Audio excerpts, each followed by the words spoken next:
여러분들 노트북 안 보면 개판이죠. 바탕화면에 정신없이 파일들이 나와 있어요. 맞아요. 여러 영상들에서 이런 방법 저런 방법을 제안하고 있기도 합니다. 하지만요, 그거 여러분들이 실행하기는 쉽지 않았죠. 프로젝트 파일, 상자 이런 개념이 중요해요. 일단 시작을 해야 됩니다. 제가 이게 전공이잖아요. 네, 오늘 영상에서요, 제가 이 분야 35년 연구했거든요. 제가 알고 있는 핵심 방법 여기서 다 쏟아내드리겠습니다.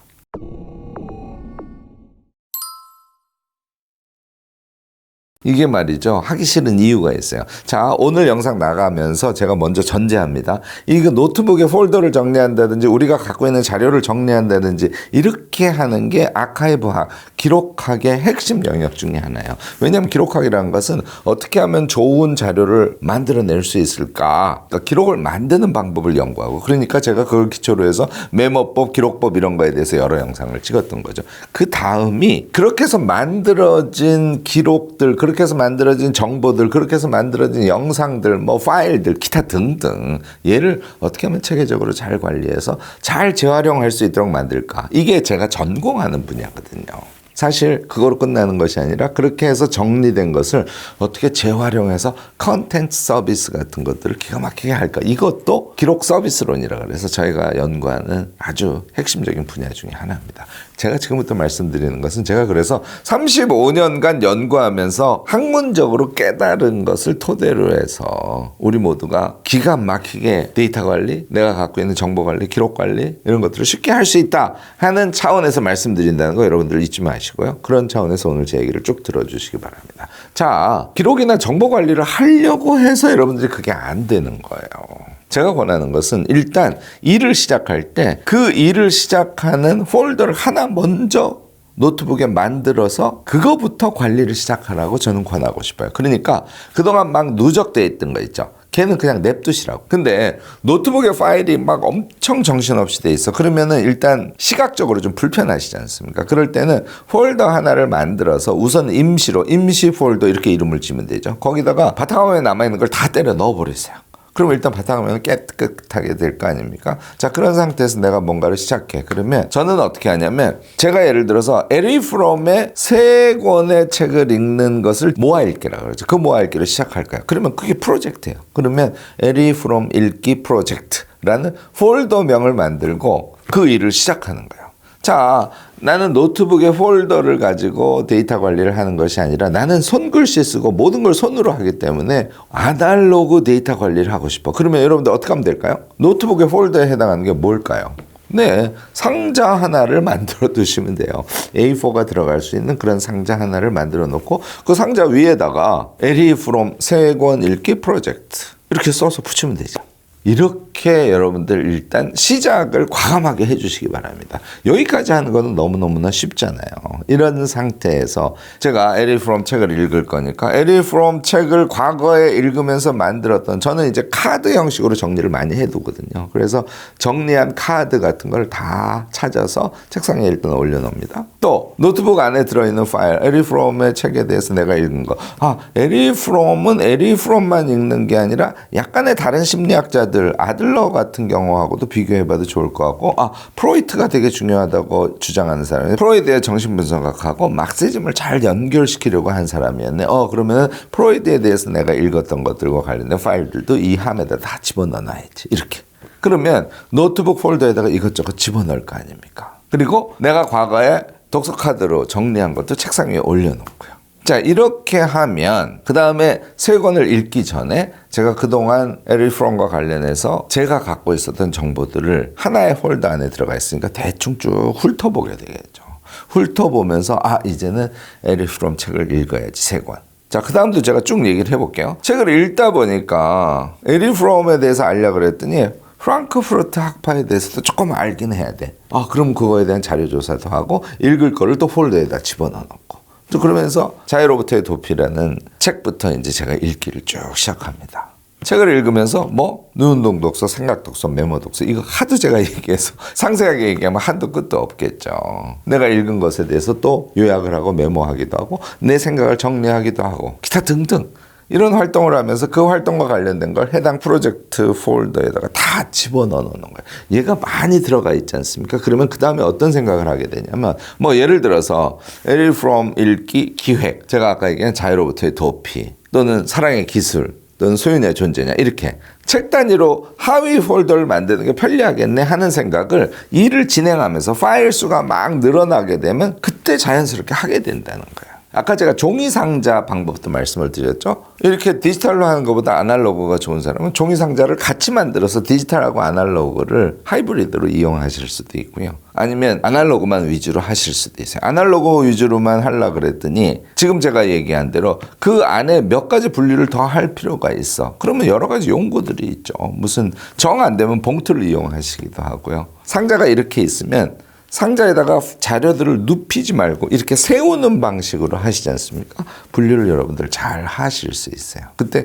북엔드 같은 것들을 이렇게 이용하시면 넘어지지 않게 여러분들이 상자 안에서도 파일 관리를 잘 하실 수 있습니다. 첫 질문에 대해서 제가 너무 길게 얘기했네요. 그러니까 기존의 노트북에 있는 또는 기존에 내가 집이나 또는 자기 일터에서 갖고 있는 모든 자료를 한꺼번에 다 미리 정리해 놓고 무엇을 하려고 생각하시지 말고요. 데이터 관리나 기록 관리를 효율적으로 잘 하는 사람이 되려고 하면 현재 하는 일을 프로젝트로 생각을 하시고 프로젝트 파일을 만들어서 그 프로젝트에 관련된 기록부터 정리하세요. 이게 제가 여러분들께 꼭 드리고 싶은 첫 번째 조언입니다.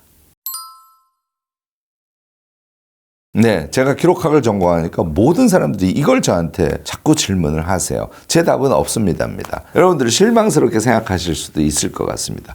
제가 없다고 얘기하는 것은 분류 이론이 없을 리가 없죠. 분류 이론은 유럽 기준으로 하면 벌써 한 350년간의 역사를 갖고 있는 기록학에서의 여러 가지 분류 이론들이 있습니다. 뭐 대체로 여러분들이 상상하면 금방 아실 수 있어요. 그 기록을 만든 조직을 중심으로 하는 출처에 입각한 조직 분류 방식 같은 것들이 있을 수 있겠고요. 조직이 자주 변화하니까 기능 분류 방식을 하실 수도 있을 거고, 우리 도서관에서 많이 쓰는 어떤 주제 분류 방식을 쓰실 수도 있을 거고, 사건 분류 방식, 뭐 시대별 분류 방식, 굉장히 다양한 분류 방식을 쓸 수 있을 뿐만 아니라 요즘에는 디지털 기기가 발전돼 있기 때문에 그것을 다중 분류 체계라 그러는데, 분류를 한 가지로만 하는 것이 아니라 하나의 기록에 대해서 다양한 분류자를 적용하는 그런 다중 분류도 가능하고, 뭐 기타 등등 이 얘기를 하면 한도 끝도 없겠죠. 그런데 우리가 우리의 데이터를 정리하려고 할 때 그 분류 체계를 이론적으로 공부하거나 또는 나의 현재 갖고 있는 자료는 이런 분류 체계로 정리할 거야 하고 미리 그 분류 체계를 만들어서 거기에다가 착착 정리하고 하는 것이 좋겠느냐?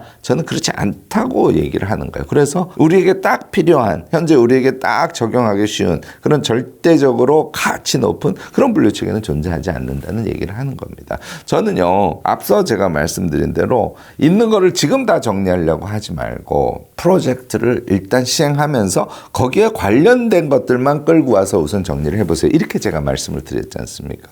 자, 이렇게 생각하시면 돼요. 분류 체계는 내가 에리 프롬을 3권 읽는 것을 했어. 그 다음에는 유튜브 대학 4학기 강의의 개선을 위한 무엇인가의 프로젝트를 지금부터 하겠어. 뭐 이렇게 우리가 하는 일들은 다 프로젝트형으로 할 수 있어요. 심지어는 내가 사는 오피스텔의 인테리어를 좀 바꿔야지. 이거 다 프로젝트입니다. 어찌 보면 우리의 삶이 다 프로젝트라는 것이죠. 그래서 제가 아이캔 유튜브 대학에서 여러분들 3학기 되면 프로젝트 하기를 연습해 보세요 하고 권유하는 이유가 그겁니다. 그러니까 시간이 지나면 우리 노트북에는 에리 프롬의 책 3권 읽는 프로젝트에서부터 시작해서 다른 프로젝트들이 계속 폴더로 생성될 거 아닙니까? 그 생성된 프로젝트 폴더가 하나의 분류자다, 이렇게 생각하시면 됩니다. 제가 여러분들이 지금 이 정도 얘기 들으면 좀 답답해 하실 것 같아서 전체 모양을 조금 말씀을 드리면요. 그러니까 에리 프롬 책은 다 읽었잖아요. 그러면 내가 기왕에 한 프로젝트를 넣을, 그거를 이제 우리가 보통 아카이브라고 불러요. 보관 상자다, 보관함이다, 이렇게 생각하시면 됩니다. 그래서 아카이브 폴더를 하나 만들어 놓고 내가 에리 프롬을 읽는 프로젝트를 끝냈어. 그러면 폴더 안에 데이터들이 들어있는 상태에서 그 폴더를 아카이브 폴더 안으로 쏙 집어넣어서 관리하시면 돼요. 그 다음에 인테리어를 했어요. 그럼 인테리어 하면서 내가 기존에 갖고 있었던 인테리어와 관련된 데이터들을 폴더 안에다가 막 집어넣겠죠. 인테리어를 시행하면서 또 여러 정보들이 모이기도 하고 내가 메모한 정보 같은 것들이 또 만들어질 거 아닙니까? 그게 이 폴더에 들어있을 거예요. 얘를 이제 끝났으면 다시 아카이브 폴더에다 이렇게 옮겨 놓습니다. 그러면 여러분들 상상하실 수 있을까요? 아카이브 폴더에 내가 수행한 프로젝트 폴더들이 하위 폴더로 쭉 있겠네요. 아이고, 이게 내가 프로젝트를 너무 많이 해가지고서는 한 2년 지났더니 프로젝트 파일이 한 30개가 돼가지고 찾을 수가 없네. 그럼 어떻게 한다고요? 그때 분류를 하시면 돼요. 뭐 예를 들어서 독서와 지식이라는 폴더를 만들고 에리 프롬 읽은 건 그 폴더에 넣으면 되겠죠. 또는 미적 개선 행동 뭐 이런 것들을 하나의 폴더로 만들어서 아까 얘기한 인테리어 작업을 하는 폴더는 여기에 넣고 이렇게 여러분들 하실 수 있잖아요. 자, 다시 말해서 분류라는 것은 그냥 제가 포괄적으로 말씀드리면 그렇게 귀납적으로 하시는 게 아주 여러분들에게 유리합니다. 그러니까 미리 뭔가 선언적으로 뭔가 아이디얼 타입처럼 분류 체계를 쫙 만들어서 하려고 하시지 말고 프로젝트 단위로 하나하나 여러분들이 폴더를 생성시켜가고 그것이 많아지면 그것들을 귀납적으로 그러니까 몇 개씩 묶어서 중간 폴더 같은 걸 만들면 되겠죠. 그러면 아카이브 폴더가 제일 상위에 있고 그 밑에 중간 분류의 폴더가 있을 거고 그 밑에 이제 자신이 수행한 프로젝트가 배치되는 그런 모양새를 갖출 수 있을 겁니다. 또 노트북에는 아카이브 폴더뿐만 아니라 현재 진행하고 있는 프로젝트가 2개야. 그러면 2개의 프로젝트 파일이 내 컴퓨터의 화면에 나와 있는 그런 상태가 되겠죠. 여기에다가 제가 여러분들께 2가지만 더 권할게요. 이제 이렇게 해서 몸에 좀 익어서 내가 이렇게 데이터 관리를 했더니 내가 굉장히 체계적으로 일이나 내 일상을 꾸려갈 수 있게 됐네. 이런 느낌이 들기 시작하는 거예요. 그러면 그때 데이터를 이렇게 잘 폴더를 만들어서 체계적으로 관리하는 것이 중요하구나 하는 게 피부로 확 느껴지게 된다는 거죠. 그 상태에서 여러분들이 기존에 만든 것들을 분류해 주시면 됩니다. 제가 권하는 것은 우선 하나는 영역 폴더예요. 그러니까 무슨 얘기냐면 우리가 프로젝트를 하는 것 이외에도 굉장히 다양한 정보나 다양한 자료를 스스로 만들기도 하고 또는 다운로드 받아서 갖고 있기도 하고 하기 마련이에요. 그래서 현재 하고 있는 프로젝트와 상관없이 또는 과거에 자기가 읽은 책이라든지 기타 등등 이런 것들이 다양한 파일로 존재할 거 아닙니까? 얘를 제가 인생 지도 그리기 얘기하면서 우리 삶의 영역들을 이렇게 나눠보라고 말씀을 드렸죠. 뭐 예를 들어서 공부 영역이 있을 수도 있고 인간관계 영역이 있을 수도 있고 나의 회사 일 영역이 있을 수도 있고 종교와 관련된 영역이 있을 수도 있고 제가 강조하는 쉼과 놀이의 영역이 있을 수도 있고 이렇게 우리의 삶도 영역으로 나눠보듯이 우리가 삶을 살아가면서 어떤 행위를 하면 그 삶의 행위와 관련된 좋은 데이터들이 내 노트북이나 또는 출력한 형태로 우리 집에 있을 수 있지 않습니까? 그래서 내 삶의 영역을 이렇게 나눠보시고 걔를 영역이라는 폴더로 관리를 해보시라는 걸 권하는 거예요. 그럼 그 영역 안에 뭐 예를 들어서 공부. 그런데 공부도 내가 주로 하는 공부가 크게 3가지가 있으면 3가지 정도의 하위 폴더를 만드셔도 됩니다.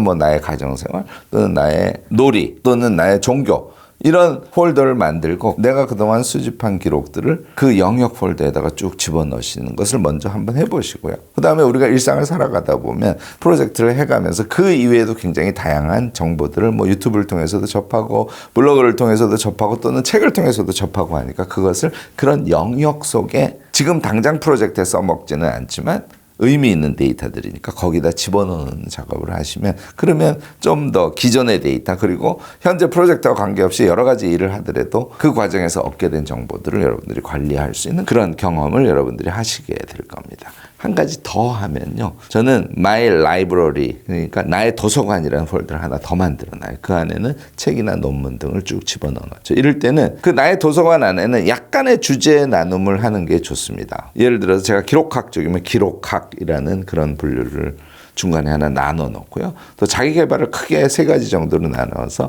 뭐 인간관계, 습관이나 자기 성장 또는 뭐 독서와 글쓰기 이렇게 주제별로 제가 주로 많이 보는 것을 나눠 두면 그러면 거기에는 제가 읽은 책과 관련된 정보나 제가 읽은 논문에 관한 정보 같은 것들을 주로 넣어 놓게 되겠죠. 그리고 마지막에는 뭐가 있을까요? 아까 제가 말씀드렸던 아카이브라는 폴더가 있어요. 그래서 이 폴더에는 제가 기존에 했던 프로젝트의 폴더와 그 폴더 안에 들어가 있는 데이터 전체가 한꺼번에 이동해서 쭉 관리되는 그런 모습을 갖출 겁니다. 자, 여러분들이 이런 체계를 갖추면 여러분들의 노트북이 어떻게 된다고요? 깔끔해지죠. 깔끔해진다는 건 체계화된다는 것이기 때문에 여러분들이 그것을 자주 이용하는데 훨씬 더 수월함을 느끼시게 되지 않을까 싶습니다. 제가요 파일 관리를 구체적으로 어떻게 하는지에 대한 전모를 한꺼번에 말씀을 드렸어요. 여러분들 요거 그냥 듣고 흘려버리시지 말고요. 내가 어떻게 실행할지에 대해서도 실행 계획 같은 걸 더 적극적으로 메모해 보시기를 권합니다. 자, 제가 앞부분의 질문에 대해서 아주 장황하게 길게 이렇게 설명을 드렸고요. 사실 그 안에 답이 다 있어요. 그리고 제가 정말 자꾸 걱정에 대해서 한 번 더 얘기합니다만 그거는 그냥 듣고 날려버리면 아무 의미가 없어요. 지식으로서도 의미가 없진 않지만 걔를 메모하시고 해서요. 여러분들이 현재 집에 너저분하게 있는 그런 자료들을 정리할 때도 제가 앞에 말씀드린 걸 적용해 보시고요. 특히 컴퓨터나 노트북에 폴더가 정신없이 되어 있는 분들은 오늘부터 슬슬 시작해서 한 반년 정도 잡으시고요. 프로젝트 폴더 만드는 것부터 시작해서 하나하나 자신의 정보 체계를 한번 구축을 해보시기 바랍니다. 그런데 이렇게만 얘기하면 이게 다인 줄 알아요. 근데 사실 이거는 정보를 정리하기 위한 체계에 불과하지 정보나 기록을 나의 것으로 만드는 행위하고는 상관이 없죠. 그런데요, 이렇게 정리를 해놓으면 좀 보기가 수월해져요. 그래서 저는 어떻게 하냐면 제가 카드를 많이 만든다 그러잖아요. 독서를 하면은 카드를 만드는 작업을 많이 합니다. 그리고 저는 이것도 미리 말씀을 드려놓을게요. 최근에 제가 캠스캔이라는 앱을 쓰기 시작했는데요. 그래서 제가 카드를 만들면 캠스캔으로 찍으면 걔가 PDF로 싹 구워주거든요. 그래서 걔를 노트북에 저장을 하고 이렇게 하기도 합니다. 자, 어쨌든 저는 그렇게 해서 카드 같은 걸 많이 만들고 기록을 많이 남길 거 아니에요. 다이어리도 계속 쓰고 그다음에 들어오는 정보도 굉장히 많을 거고 제가 하는 것은 걔들을 이렇게 볼에 부비는 거예요. 너무너무 사랑스러운 존재들이니까. 저를 풍요롭게 만들어주고 저를 생각이 많게 만들어주는 요소들이니까 시간이 날 때마다 기록을 뒤져보고 제가 모은 자료들을 그냥 공부하듯이 집중해서 보는 것이 아니라 즐겁게 슬렁슬렁 이렇게 여러분들요, 기록한 거, 모은 정보들, 메모한 것들 이런 것들을 자주 읽어보시지 않습니까? 그러면 자신이 과거에 했던 것들이 상기되면서 제가 항상 강조하는 생각 능력이 비약적으로 성장할 뿐만 아니라 과거에 지나간 것들이 소모되지 않고 하고 우리 몸에 붙는 그런 경험들을 하시게 될 거예요. 그래서 기록이나 메모를 사랑하라고 얘기하는 것은 자주 읽어보란 얘기예요. 그리고 저는 하지 못할 때도 꽤 있기 때문에 매주 토요일 날 오후 5시 무슨 시간이라고요? 기록의 시간. 그래서 5시부터 저녁 먹기 전에는 반드시 기록을 읽고 흐뭇하게 미소 지고 하는 것을 제가 반복하거든요. 여러분들도 이렇게 하시면 앞서 말씀드린 기록이나 정보를 관리하는 체계 그리고 그 체계 안에 있는 정보들을 자주 접하니까 어떻게? 기억에 남게 되죠.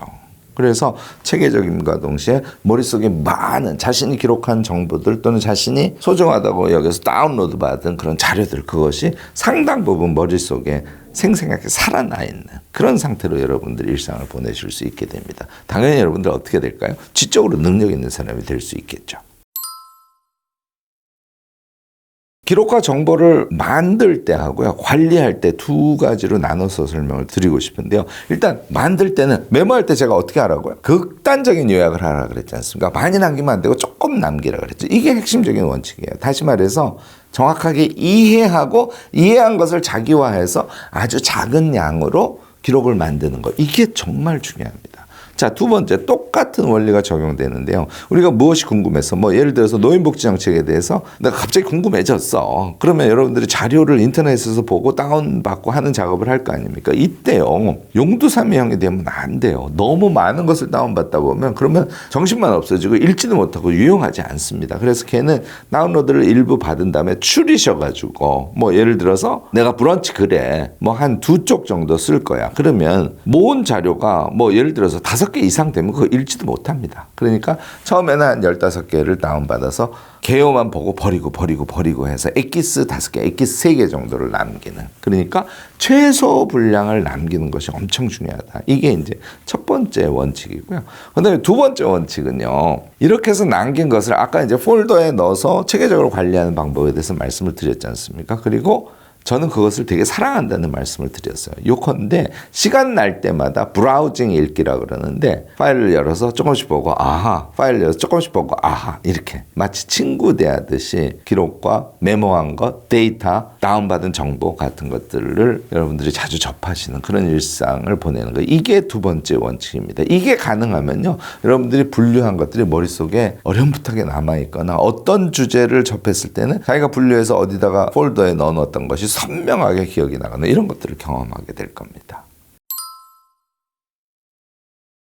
이제 서서히 디지털 기기도 여러분들 같이 쓰는 것을 저는 권합니다. 그래서 아까 캠스캔이라는 거 제가 소개했지 않습니까? 그래서 저는 아날로그로 쓰는 것이 각인 효과죠. 특히 메모하고 기록을 남기고 글을 쓰기 위해서 글의 얼개를 메모하고 하는 것은 저는 다이어리를 주로 이용하거든요. 그런데 얘가 디지털 데이터로 갖고 있기가 불편하지 않습니까? 그래서 저는 캠스캔을 이용해서 전부 찍어서 제 노트북 폴더에다가 넣는 작업을 동시에 합니다. 여러분들도 앞으로는 그렇게 하시기를 권하고요. 또 어떤 분들은 요새 태블릿 많이 쓰시거든요. 쓰기도 많이 편해지었고 그다음에 타이핑도 좀 쉬워지고 해서 아날로그, 태블릿, 그다음에 노트북 이 세 가지를 함께 이용하시는 분들이 꽤 많으세요. 저도 적극적으로 권합니다. 그리고 핸드폰하고 전부 연동시키는 게 가능하단 말이에요. 그래서 항시적으로 동기화시켜 놓으면요.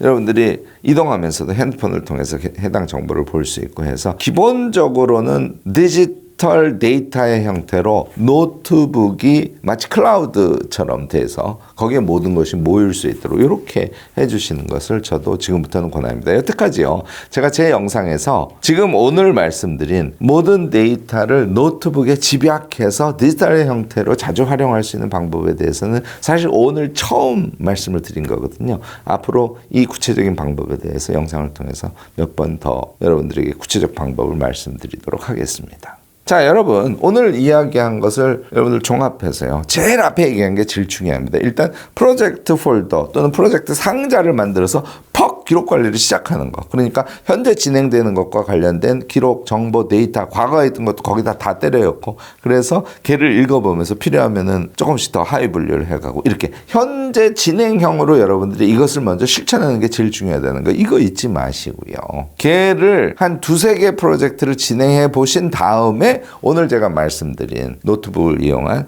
자신의 기록이나 메모한 것이나 또는 다운받은 그런 유의미한 정보들을 어떻게 하면 관리할 수 있는지 그것을 어떻게 실행할 수 있는지를 그 이후에 여러분들이 실천해 보시길 권합니다. 여러분들은 조금 더 효율적인 조금 더 전문적인 기록형 인간으로 자신을 바꿔갈 수 있을 겁니다.